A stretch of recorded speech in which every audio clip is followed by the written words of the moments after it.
Okay, welcome to another episode of White Lithium Euro Trash. Wanted to give you guys some driving impressions on the BMW, the 1980 BMW 528i, and it's a beautiful day here in Milwaukee, Wisconsin, so I think we're going to go for a little drive.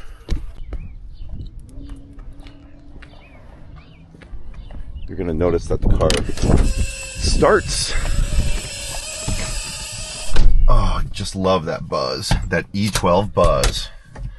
The car's gonna start a little bit. The car starts better than it did when I left for this trip. And there's a reason for that. Because I don't know if you saw my short the other day, but I made a very weird and unfortunate discovery. It's warm enough today, I'm gonna turn the AC on now that it works. So we'll turn it to cold. With warm, you get many settings. Then we'll turn this to normal. Go to normal over there, okay? And fan speed 1, and you turn the vent off. So turning on the AC is kind of like a 3-step process in a way. But it works really effectively. I'm pretty happy with it. Take a little driving tour of my neighborhood of Milwaukee, which is called Fernwood, but it's more broadly in a place called Bayview, which is the trendiest, coolest, hippest little neighborhood in Milwaukee that is just south of downtown Milwaukee, right on the lake. In fact, let's drive over by the lake now. Just 2 blocks from my house is the coast of Lake Michigan, which is really nice. You know, if you were in Chicago and you wanted to live this close to the lake, it would be much more expensive. But Milwaukee's just like a more kind of lower key, more chilled out vibe than Chicago is. Chicago, has more of everything in every way, but Milwaukee is the kind of mid-sized city you can really wrap your hands around. About 3 blocks from my house, here's the lake. You'll see, and there's a beer garden down there. The city of Milwaukee. Milwaukee is the city of beer. Miller Brewing, Pabst Brewing, all located here. And beer is part of the fabric of society here. And so the city actually operates beer gardens, one of which is down there that's right by the lake. It's nice.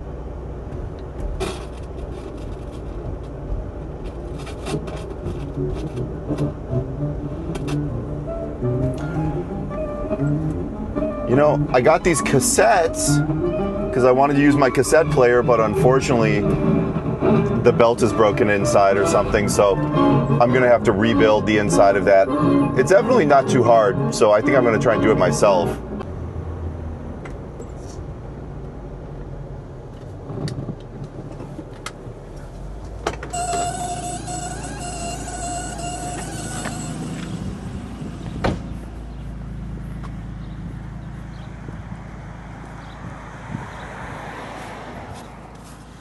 Couple notes about the driving experience of the car.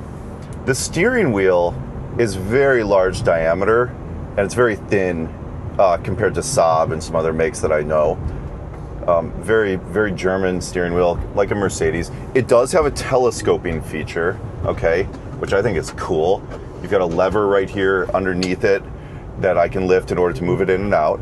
I've got a tilt function. I can tilt the seat right here. I can adjust the seat back. So it really is a fully featured seat. Here we're coming up to a bar that used to be an Italian social club called Club Garibaldi. Cool bar.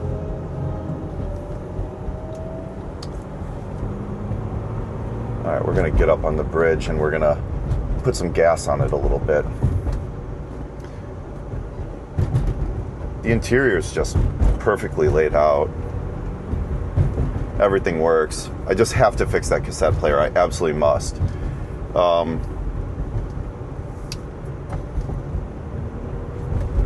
right, let's get on the highway and let's actually get going a little bit here. Now, I do need the bushing, the rubber bushings that connect the sway bar down to the A-arms are completely gone, and I really think that that's affecting the handling. So, all right, I am full floor. Let's get this AC turned off. Actually, we'll leave the AC on, whatever. Like, it goes. I mean, it really goes. There is no problem as we get out here going across the bridge. Milwaukee, of course, is the home of Harley Davidson. They are building out the harbor over here a little bit more. We've got the port of Milwaukee right over here. And then this smokestack that you see right here is where they take the sewage from the city of Milwaukee. When you poop in Milwaukee, your poop gets turned into a product called Milorganite, which is a famous fertilizer that people put on their lawns, and they make that right there. Oh, we've got a large shipping vessel getting loaded right here. So smooth. The way the power comes on is so smooth, so deliberate. Just locks in at temperature. The tach stopped working. I need to deal with that. I just need the tach to work. It just drives me crazy. Here we are going up over the bridge. See a nice view of our downtown with the Calatrava designed art museum over there in the distance. Turbine smooth. Yeah, so I'm developing enough affection for this car that I'm gonna do some suspension work. I'm gonna do all the bushings. I'm gonna put new struts all the way around, new brakes, rotors and pads at all four corners. And I think I'm just gonna, it's in such beautiful original condition that we're just gonna kind of keep it there. Here you see a better view of our art museum right here.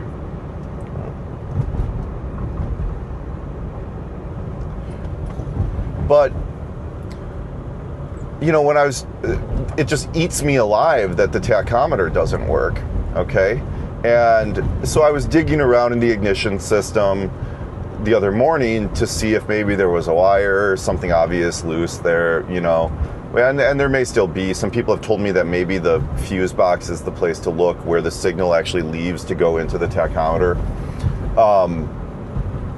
But then I take off the ignition cap. And I'm like, and I go to put it back on. I'm like, something doesn't seem right about how the wires line up here. And at some point, somebody must have done a tune-up on this car. And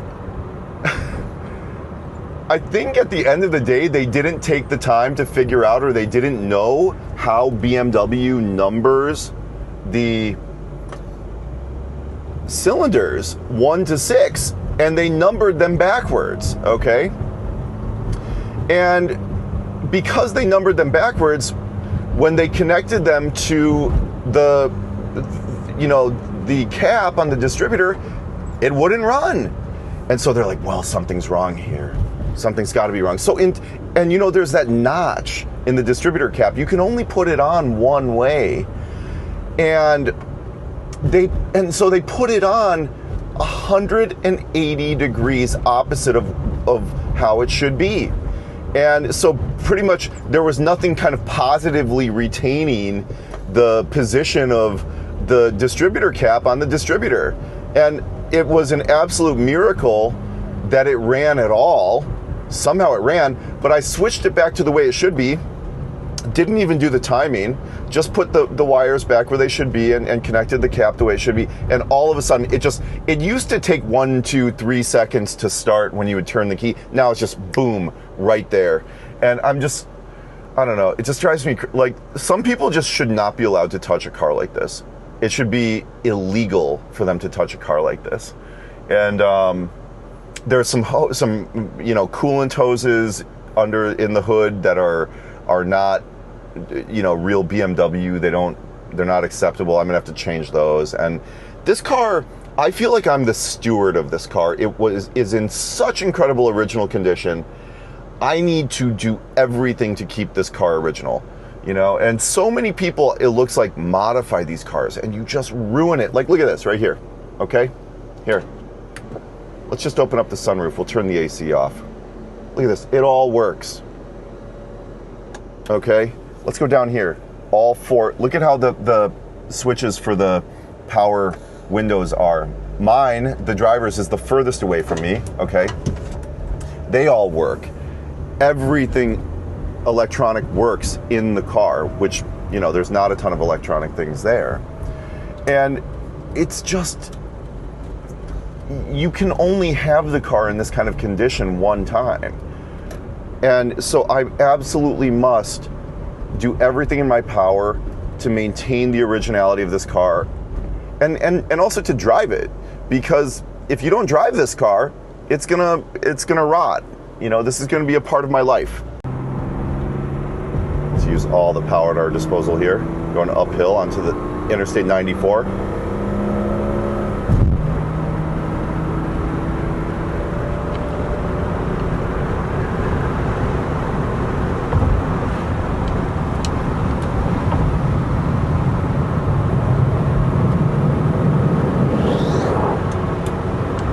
If you look to the right, the famous, this thing really goes. I mean, it's got plenty of power. The Milwaukee power tools are designed here in Milwaukee. Of course, they're built in China. But, you know, the thing about having a 3-speed automatic,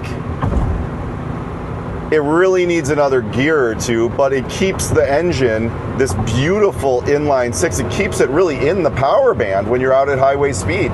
You know, I mean, it just is not short on power whatsoever. The lack of a mirror on the right side really is kind of, in a modern world where people have sensors on every car, to be driving a car around that doesn't even have a right-hand mirror is quaint, to say the least. Harley-Davidson Museum on the right. We're Euro trash. We don't need any of that nonsense.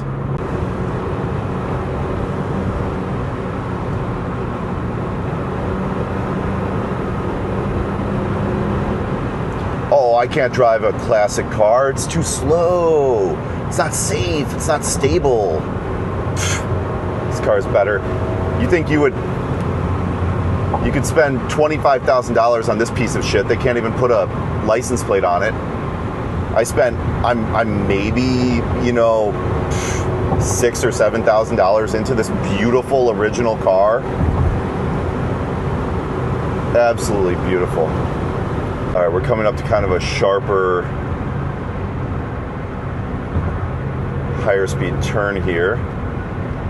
You really feel the body roll. The lack of the adequate bushings on the anti-roll bars just comes into play, but it handles it. It's okay. A little tune-up on the suspension. This thing's been sitting in a garage for 22 years. Just down the street from my house is this bar, At Random. If you go in there, it looks like it's 1950. It's all red velvet. It looks like Frank Sinatra would be hanging out there. You must go. All this driving has gotten me a little thirsty. We're gonna pull over and maybe grab a glass of natural wine at my favorite wine shop, Nonfiction Natural Wines. Surprisingly, you know, it was parked inside for so long because A, the dash is absolutely perfect. The seats, there's not a defect anywhere in the seats. The headliner, but the parking brake, even without me doing anything to it, still works just perfectly. And I like to use everything on a car. I think when you don't use things is when they go bad. Let's just quickly look at if you look at how perfect and the trunk is. Very large, spacious trunk. Let's look here.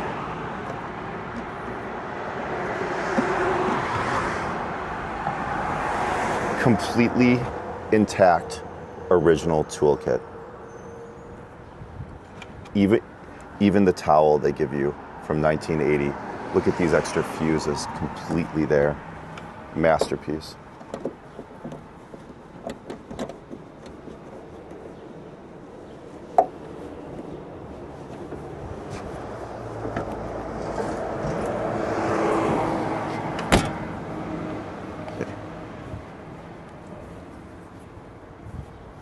Need to put a better set of tires on it. I was talking with the guy about, you know, correcting this little bit of damage that I have right here. I've been treating the rust on the car there too, but This place specializes in natural wines. Love the selection. It's a phenomenal selection. Nice interior too. Just go over there.